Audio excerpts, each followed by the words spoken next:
How's everybody doing today? Good. Wow, we have a full house and then some, which I love to see.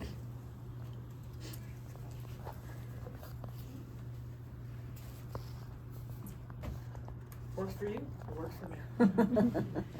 Like I said, my name is Jenny. I am one of the admission advisors here. What that means is I'm one of the people who looks over applications, makes final decisions, so be super nice to me. I am also a graduate from Purchase. I did anthropology and screenwriting. You guys are here for our art-specific tour, so I assume that there's a lot of artists in this room. Today I'm going to be telling you a little bit about Purchase, about our school, our programs, and then you guys are going to be going out on tour with our admission ambassadors who are current students here. They're going to be showing you around some of our artistic spaces, the spaces you would work in as students, and they can also answer some of your questions about what it's like to be a current student at Purchase, because my info might be a little outdated. So, we are in Westchester County, New York. You might know that because you found us. Okay, there we go. We are about 40 minutes by train outside of Grand Central, the city. We have Metro North stops in White Plains and Port Chester. You can reach those if you have a car. They are about 10, 15 minutes away, really close. And you can park on campus as soon as your freshman year. And parking is only, drum roll please, $20 a year. Oh, wow. Dang. Write that down. Dang. Write that down. Transfer student, my last school was like $300. Jeez. You couldn't even park there till you were a junior. And I transferred, so I never got any of it. The good thing is though, if you don't have a car, we also have a shuttle system called the Loop. It is just for our Purchase students. It runs about every 20 or 30 minutes. It'll bring you to those stops in White Plains and Port Chester. So your Metro North stop if you want to get into the city. But it also goes to the main strip in White Plains where a lot of our students like to go hang out. There's tons of stuff to do there. Port Chester also has one of my all-time favorite bakeries. I don't know if you have any people here who like baked goods and coffee. If so, Kneaded Bread in Port Chester. Tell them Jenny sent you. I want free cookies. All right, looking over some of our general statistics, our numbers. Our school is on the smaller-ish side, like medium small. We're about 3,300 students, almost completely undergraduate. We do have guaranteed housing all 4 years of you're a student here. Some schools will kind of give you the boot the junior and senior year, but we have guaranteed housing all 4. We have 9 different residence halls. You will see one when you're on tour today. Once you are a junior or senior, you are eligible for our apartment-style complexes, and that is where the sweet living is at. We have 5 different dining options on campus. I believe you guys are going to be seeing the hub today. So we have some like the dining hall, which is, think of a typical college dining hall. One swipe, all you can eat buffet style. The one you'll be seeing today probably is the hub. That is more of like a food court style eatery, so there's different kinds of stations that you can pull from, but they all work with your meal plan. A majority of our students do live on campus. I believe it's at 86% of first years. So while we are a SUNY school and students definitely have the option to commute, I would say the majority of students here are not commuters. Now don't be discouraged if you are a commuter. We still have a population that is, but I would say most students, majority of students are here on the weekends, which was something that I really enjoyed coming from I transferred from school where everybody went home on the weekends, and I was like, guys, come hang out with me. And I was really, really happy when I came here and everybody was still here on the weekends. Because it feels a lot more like a community, makes it easier to stay connected with your friends, work on projects, and feel like you're at college. I'm just going to whiz by this really quick because that's for a specific audience. Now, looking over our kind of academic experience, if you will, Our average class size is about 18 students, and that's average, but that's kind of being inflated by the 1 or 2 lectures that we have here. Usually your classes are not gonna go above 15 students. The student to faculty ratio is 11:1. So what that means is for every 11 students, we have 1 faculty member here on campus.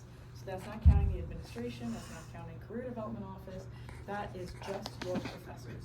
The great thing about that is it means professors know who you are.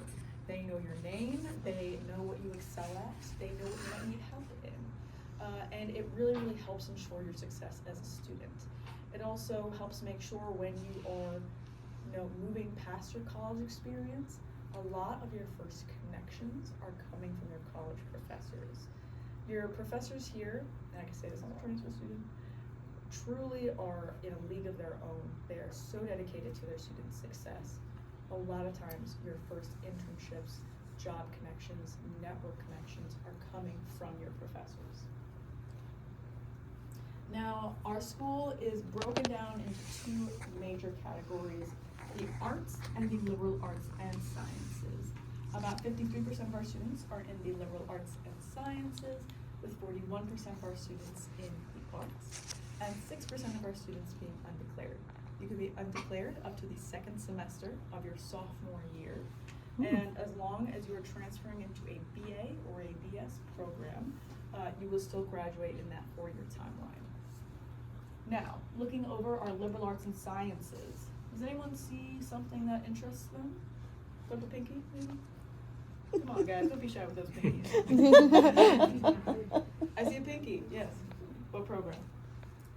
The cinema and television studies. Good choice. Any other pinkies? I feel like your pinky is thinking. What's it thinking? Well, like I want to do theater stuff, but maybe a minor in like screenwriting or something to do with film. Yeah, film, screenwriting. The great thing is that a lot of, I'll get to you in a second actually, a lot of our students are very interdisciplinary, so it's very common to double major or dual minor. It could be in something complementary, it could be in something completely different. Yeah? I saw on one of the sheets, I saw psychology. You know where you're gonna see it? Right here on that next slide. Some of our more popular LAS programs are psychology, anthropology, biology. All the ologies are always very popular. And now moving over into the School of the Arts. Pinkies up. Don't worry, there's going to be a second slide to this as well. Yes? I'm in the graphic design BFA program. Awesome. Are you already accepted? Yes. Round of applause, everybody. Actually, anybody else put their hand as if they already got their admission decision? Yeah? Graphic design. Graphic design, you guys have to. Okay, round of applause, everybody. So here we have School of Art and Design and Conservatory of Dance. Our visual arts building, which you'll see today, is one of our biggest, if not our biggest on campus. It is 2 football fields worth of length and space. We have everything there from drawing, painting, ceramics, printmaking, wood shop, metal shop. We have a room just with 3D printers. We also have a spray paint room. I bet you can guess what goes on in there. And then our Conservatory of Dance. We have 8 temperature controlled dance studios. They are temperature controlled, not for comfort, but for the muscle development of the muscle fibers in our dancers. So it is a little warm in there, which personally I never complain about. We also, for our dancers, have a physical therapist on standby at all times. And you can get a Pilates certification as part of your degree if you want to do a side hustle as your student. Conservatory of Music and Conservatory of Theater Arts. Come on, guys, put those pinkies up. Yeah? Theater design technology with this, I want to do with a focus in lighting and sound. Awesome. Acting. Acting. Jazz studies. Jazz studies. Also acting. Also acting. Also acting. Also acting. Theater design technology, Awesome. You guys gotta connect. Yeah. Pinky? Also design program.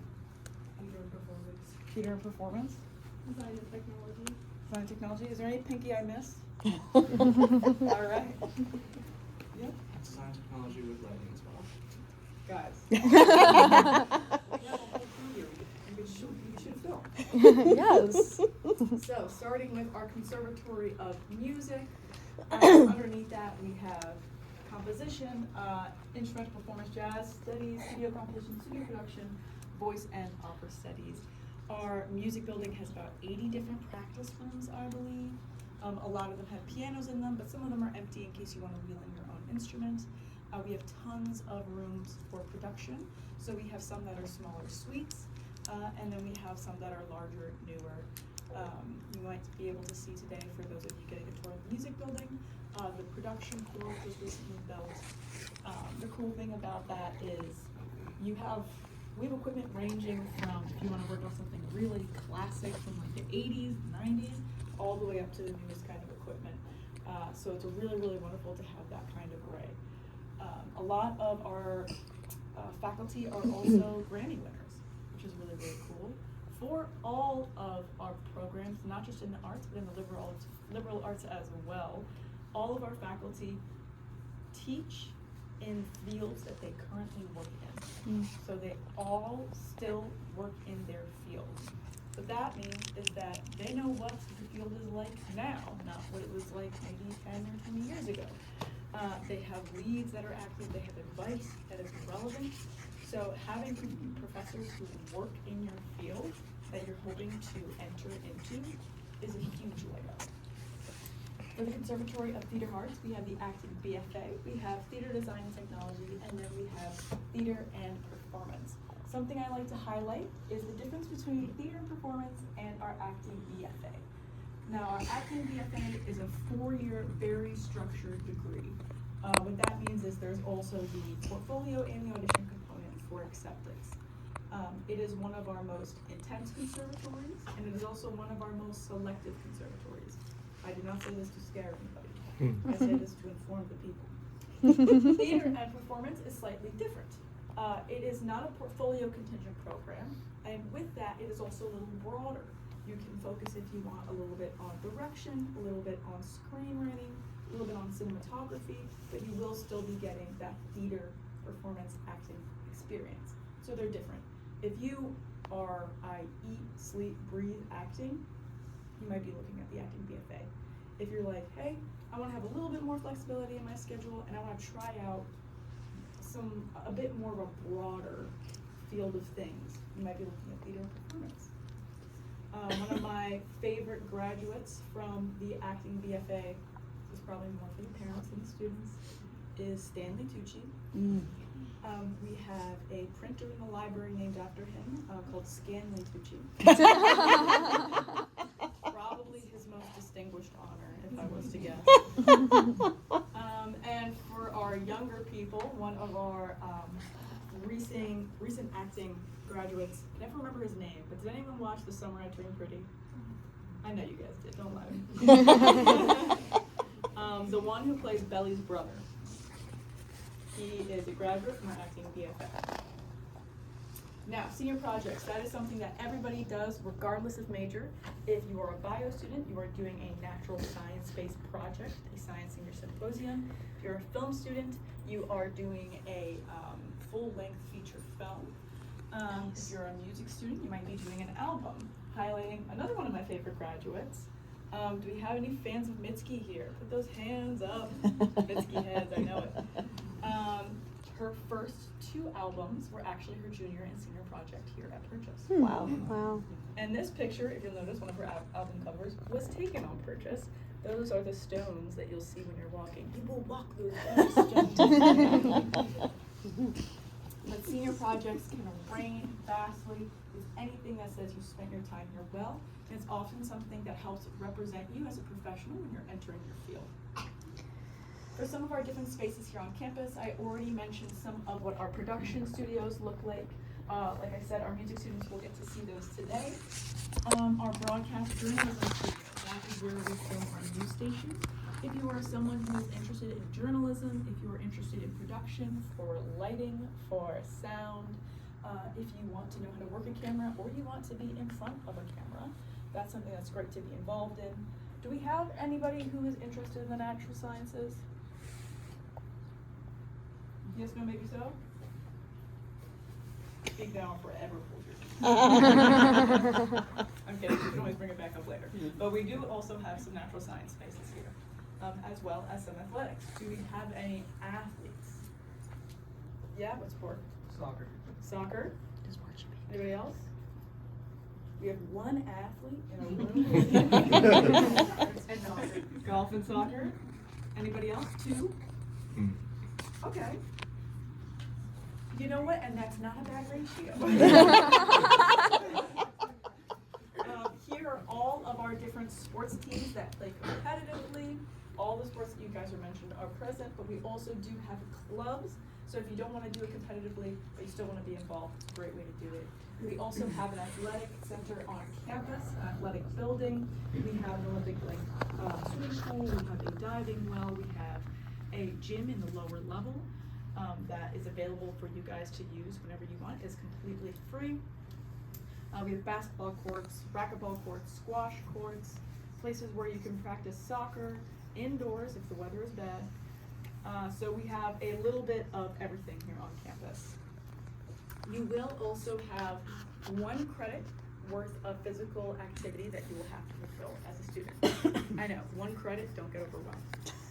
When I was a student here, I did self-defense, which is one of the cool classes you could take. I did this during COVID, so it was online, so I can really beat the crap out of a laptop.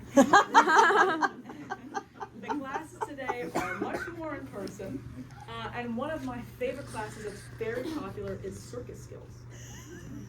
I'm taking it. Yeah. Now for student life, we have tons of stuff to do here on campus. Zombie prom would have to be one of my favorites. That is exactly what it sounds like. It is bust out your old prom dress or tux, splatter some ketchup on it, do some Party City style makeup, and you are ready for the zombie prom. We also have some students who are really good at special effects makeup. So it kind of looks like The Walking Dead in there. It takes place in the Stew, which you'll see on tour. It is a just giant room. It is run completely by and for our students. All the paintings inside are student-done murals. They are super, super beautiful. And that's where we have tons of our concerts, performances, events. It is completely by and for our students. Applied learning. A lot of our students participate in applied learning. That could look like traveling abroad. That could look like an internship. It could look like being one of our admission ambassadors here on campus. In terms of traveling abroad, we are a SUNY school, which means we have upwards of 600 travel abroad opportunities, which are a lot. So what I would recommend is making a list maybe of what you might be leaning towards before you go check out all those options. But there are some that are more popular among certain majors. Some popular destinations are in Europe, Paris, Germany, London, but we travel everywhere, pretty much everywhere except for Antarctica, but if you really want to go there, I think we could make it happen. In terms of jobs and internships, we do have a career development center here on campus. I 100% recommend taking advantage of that as a student. These resources are completely free and here for you. We run tons of workshops, so it could help you with how to do in an interview, how to hold yourself in an interview, and it could vary on field. Bless you. It could be how to work on your first resume. Can't recommend that one enough, because I look back at my first resume recently. I put a graphic of a frog in the corner. I was like, it'll make me stand out, and it did. I don't know if it had the desired effect, but I can tell you what, if I had gone to the Career Development Center workshop, they would have said, you might want to hold on to that, to take that up for now. In terms of applied learning, about 87% of our students participate in applied learning, and I think that contributes to our placement rate. We have 92% as a placement rate, which is very high. I recommend looking at college's placement rate. I think it helps indicate how much they are setting their students up for success when they graduate. Purchase students tend to be very, very successful when they graduate. And a lot of that is because the professors are very, very hands-on. but I think it's also part of the students that we tend to attract. I think you guys are go-getters. Little pat on the back for you already, guys. There you go. Pat yourself on the back. You guys deserve it. Some of the places that our students have gone on to work at from the class of 2024, some are more local, like Feeding Westchester. I guess the Tonight Show with Jimmy Fallon is kind of local. But we have students all over the place in all different kinds of fields. Mm. Now, everyone's favorite part of college, the calls. Put your hands up if you are a New York State resident. Okay. Put your hands up if you are an out-of-state resident. Who thinks they came from the furthest place today? Not us. Oh, come on. Just shout something out, guys. San Francisco. Okay. Okay, yeah. Yeah, that'll do Yeah. Yeah. Any arguments? Nope. All right. My commute was 40 minutes. I don't know. All right, Like so New for our York. New York State residents, you're going to be looking at this top column, and for our out-of-state residents, you're going to be looking at this bottom one. Feel free to take a picture of this, guys. This breaks it down based Yeah. off of if you're living on campus or off campus. So that is basically on campus versus commute. So feel free to take a picture.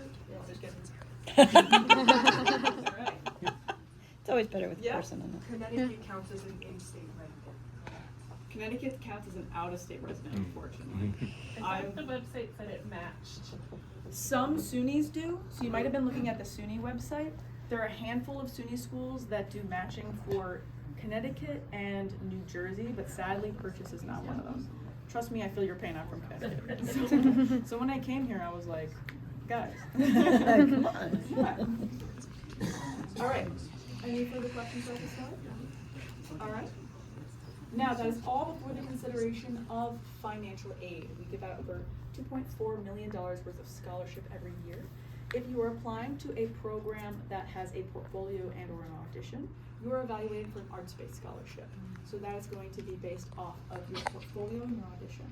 If you're applying to a program that does not have a portfolio, you are evaluated for a merit-based scholarship. So that is based off of your transcript, your letters of recommendation, essay, extracurriculars, all that stuff. You can also always, for either program, I'm gonna sneeze soon, guys. Bless you. Thank you. You can always appeal for further scholarship consideration. Never feel bad reaching out to us. And in terms of financial aid, everybody should fill out the FAFSA. New York is a mandatory state for FAFSA, but even if you are not in New York, I 100% recommend filling it out. It automatically evaluates you for loans and grants. And grants or loans you do not have to pay back. Free money. We love free money. Yes. 73% of our students receive financial aid separate from scholarships. Now, how to apply. Starting with the Common or SUNY app, we don't show preference to one over the other. It is whatever is easiest for you. After that, you will be able to activate your portal. That is where you will see what materials you have and what materials still need to be submitted. If you're applying to an arts-based program, you will probably have to submit a portfolio, and that ranges broadly based off what program you're applying to. A visual arts major is going to have a very, very different portfolio than an acting major or a music major or a dance major. So make sure that when you are looking at your program, look at the portfolio description to see exactly what you need to submit. Next, some of our programs don't stop at a portfolio. They want to meet you in person. That might look like an audition or an interview. All the programs that do auditions or interviews are listed here. So that is acting, dance, film, all music, and theater design and tech. Some are available for online. So if you're coming from, I don't know, San Francisco, you might be was it San Francisco or San Diego? San Francisco. San Francisco. Then you might qualify for a virtual audition if you so choose, but our faculty do always prefer to meet students in person. Yes? Do you know if the music programs typically have online pre-screens first? Yes. Yeah. So there is going to be, what program are you applying to? Jazz studies. Jazz studies, yeah, that's typically going to a portfolio ahead of time. And then from there, you're invited to in-person auditions on campus. All right, application timeline. Now, today's date is February 18th. 18th? Yes. February 18th, and I knew that already. Which puts us right here in this place between January and March, which means a lot of our visual and performing arts application deadlines have passed or are approaching soon. After that, we have a recommended deadline for our liberal arts and science programs coming up on April 1st, and then decision day, May 1st. That is when we hope to get a decision from students. Now, for some programs, it is mandatory to have a decision in by May 1st, but for many, it's not. It's more just for you guys because it gives you time to get everything in for financial aid, to get everything sorted for housing, for class selection, and for everything that's going to happen over the summer before you begin school. Do you guys have like early decision and early action? We do. What grade are you right now? Junior. Oh, junior. Thank you, Mom. Junior. Okay. Yes, we do have early action for certain programs, but for our BFA programs, we do not have early action. Okay. Oh, would you look at that? We're at the end of our presentation, guys. All right, so that brings me to the end. Any lingering questions, thoughts, concerns? Yes? So, the regular application I saw it's opened in August. Is that a separate, like for the BFA? Is there a separate application that you apply to after you get applied to, after you were accepted to the school, or how does that work? That's a great question. So on your Common or SUNY app, when you put in the major you are applying for, it notes that, and then the system is prompted to request further materials from you. Okay. So you get an email saying, hey, we saw that you applied for this major. Here's where you can upload your portfolio. Okay. So it starts with the same step, but then we go and request the additional step. Okay. So it's kind of still done at the same Yes. time. And then you said scholarships if it's like a the thing you have to have a Yeah. resume thing, not resume, my gosh, portfolio, Mhm. that there's scholarships for that, but then if there's not, there's scholarships based on merit. Is there also, like grades and stuff, does that also apply to people who have have to have a portfolio? No, so the portfolio and audition programs just evaluate you for an arts-based scholarship. So that is a decision made by our faculty members. Okay. It's not made by the people who actually review the application. Is there somewhere online on the website about specifics that need to be in the portfolio? Yes. Okay. So every program, if you go to the portfolio section, will tell you exactly what needs to be in it, Okay. and if there are any required pieces and the number of pieces. I'll get to you in a second. I just saw his hand up first. So Yeah. is getting into the music program getting